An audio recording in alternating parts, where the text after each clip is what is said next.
pessoal, a gente vai fazer nesse capítulo 8 mais ou menos uma continuação do que a gente já trabalhou com os números irracionais, tá?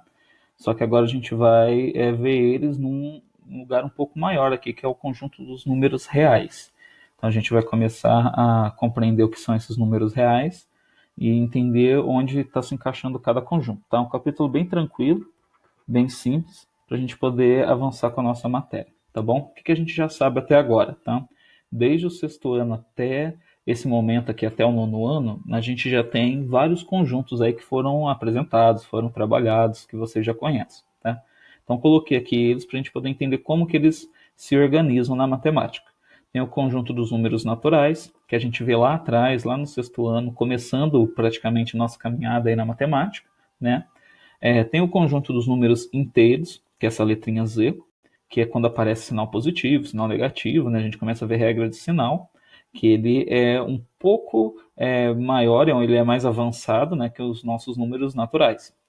A gente tem também os números racionais, que eles vão pegar aqui as ideias dos naturais, eles vão pegar as ideias dos números inteiros, só que eles vão ser um pouco maior também, eles vão trabalhar com vírgula, eles vão trabalhar com fração, então eles vão um pouco mais longe do que os naturais e os inteiros conseguem ir, tá? Então, começando aqui com esses três conjuntos, a gente tem aqui o sexto, o sétimo e até o oitavo ano, né? A gente trabalhava com eles. Esse ano a gente está sendo apresentado ao conjunto dos números irracionais. E esses números irracionais, eles não têm uma conexão com o conjunto que a gente já conhece, né, com esses três aqui, mas a gente vai usar os três para perceber que os irracionais eles são diferentes, né? Os irracionais eles formam um grupinho ali à parte, tá? A gente trabalhou já 2 capítulos com esses irracionais, a gente já tem uma noção sobre ele, né? Então aqui a gente vai ver um pouquinho mais sobre eles para poder entender como que todos esses conjuntos, né? São 4 conjuntos até agora, como que esses 4 conjuntos eles trabalham em equipe, tá? Porque eles são separados, eles parecem ali distantes, mas eles vão acabar trabalhando em equipe para a gente poder entender melhor a matemática, tá bom? Bom, dos irracionais, né? O que a gente já viu sobre esse conjunto só? A gente já sabe que ele pode aparecer de 2 formas. Ele pode aparecer usando raízes que não são exatas, a raiz do 2, a raiz do 3, a raiz de 10, né? Essas raízes aí que a gente não consegue achar um resultado, que a gente não consegue calcular elas. Por quê? Porque se você tentar calcular essas raízes, você vai acabar achando uma situação assim. A gente vai achar um número infinito, geralmente ele vai ter várias e várias e várias casas decimais, tá? A gente não consegue saber a quantidade de casas, infinitas casas decimais, só que tem um detalhe, essas casas decimais elas não se repetem. Então a gente vai ter um número infinito que não vai ter nenhuma repetição. Então é um número bem diferente do que os números que a gente já está acostumado a trabalhar, tá? Então os nossos números irracionais eles podem aparecer então em raízes não exatas ou em infinitos números ali, infinitas casas decimais que não se repetem. Então essas duas explicações aqui a gente já viu nos capítulos da apostila, quando a gente estava tendo a aula na escola ainda.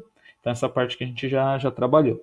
Só que isso daqui vai ajudar também a entender por que eles estão separados, né? Esses 2 elementos, eles não aparecem nesses 3 conjuntos. Então por isso que ele fica ali de lado, por isso que ele fica ali separado dos outros, tá? Então esses 2 elementos são os que fazem os números irracionais ser o que eles são, tá bom? Nesse capítulo a gente vai aprender a mostrar esses números de uma outra forma, tá? Uma nova representação dos números irracionais, tá? Principalmente para as raízes, tá? O foco aqui vai ser entender melhor as raízes. Olha lá, as raízes não exatas elas podem virar potenciações. Então a gente consegue pegar uma raiz que não é exata, fazer ela virar uma potência. Lembra que a potência tem uma base e tem o expoente. E aí a gente vai seguir essa regrinha para fazer a conta aparecer, para fazer o número se transformar, tá? Lembra que na raiz tem o índice, que é o númerozinho que está aqui. Às vezes você vê ele, às vezes você não vê, tá? Mas existe um número aqui que é o índice. E nosso número, ele também tem o expoente. Você também, às vezes vê, às vezes não vê, mas o número está lá, tá bom? E aí o que vai acontecer? Esse índice e esse expoente, eles vão se juntar e vão fazer uma fração. Então, o número que está aqui dentro da raiz, ele vai virar uma base, e os números que estão ali ao redor, eles vão se tornar uma fração para virar o expoente. Tá? Essa aqui é a regra matemática. Aqui eu coloquei 2 exemplos para você poder entender. Tá? Depois você também vai fazer isso na apostila, depois vai fazer isso nas atividades para você poder entender melhor, tá bom? O nosso 20 aqui, por exemplo, ele está na raiz. Essa aqui é uma raiz quadrada, tá? Lembra que na raiz quadrada não aparece o 2. E eu também não estou conseguindo ver aqui o expoente. Quando eu não consigo ver, é porque o expoente vale 1, tá? O expoente 1 não precisa ser escrito. Então, a raiz quadrada do 20, e esse 20 tem expoente 1. E como que eu vou escrever, né? O 20 ele continua sendo 20, ó, ele não se mexeu, ele não se transformou em nada. Quem vai mudar aqui é o 2 do índice e o 1 do expoente. O 1 e o 2 eles vão virar uma fração, tá? Primeiro é o expoente que vai em cima, depois é o 2 aqui, o índice que vai embaixo, e a gente faz isso virar agora uma potenciação. Então é 20 elevado a 1 meio, a 1 sobre 2, tá bom? Coloquei outro exemplo aqui diferente, que é a raiz cúbica do 5 ao quadrado. Então, o 3 aqui já dá para ver, o quadrado 2 também dá para ver. O 5 ele vai virar o 5 mesmo, só que agora em forma de base, ele vai ser a base da nossa potência. E o 3 e o 2, eles vão virar uma fração para ter o 5 elevado a 2 terços. Então, a gente vai ter agora o 5 elevado a um expoente em forma de fração, tá bom? Então, esse capítulo ele vai mostrar que as raízes que não são exatas, elas podem se transformar em potenciações seguindo essa regrinha, tá? Sempre observando o índice, sempre observando o expoente, tá? Mas o foco principal são os números reais, então a gente vai voltar para eles, tá? O que são os números reais, então? Os números reais, eles vão ser aqui, ó, vamos dizer assim, uma cerquinha, né? Eles vão juntar todos os números que a gente conhece num lugar só.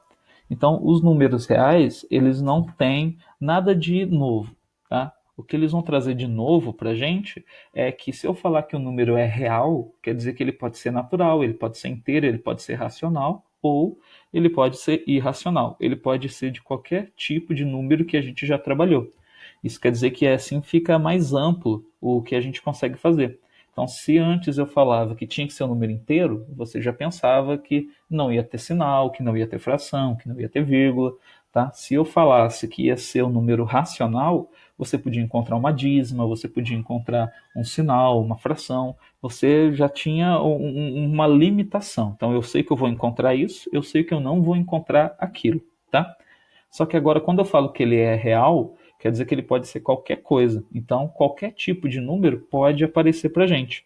Então, isso daí vai fazer a matemática se ampliar de uma forma muito grande. Então, a gente vai ter agora muitas utilidades a mais do que aquelas que a gente já tinha. Tá?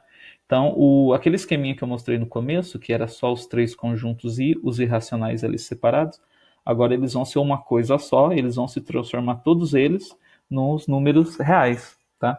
E agora, o que esses números reais vão mostrar, então, né? Um resuminho que eu coloquei aqui.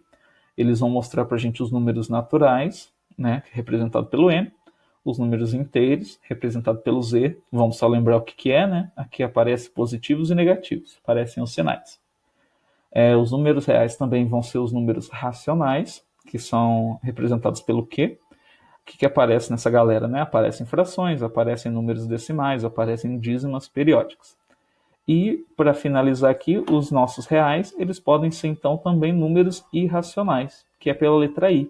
Então, aqui vão ter raízes não exatas e vão ter decimais infinitos que não se repetem. Então, praticamente, a gente pegou todos os robôs aqui e fez virar um grande megazord, que são os números reais. Tá?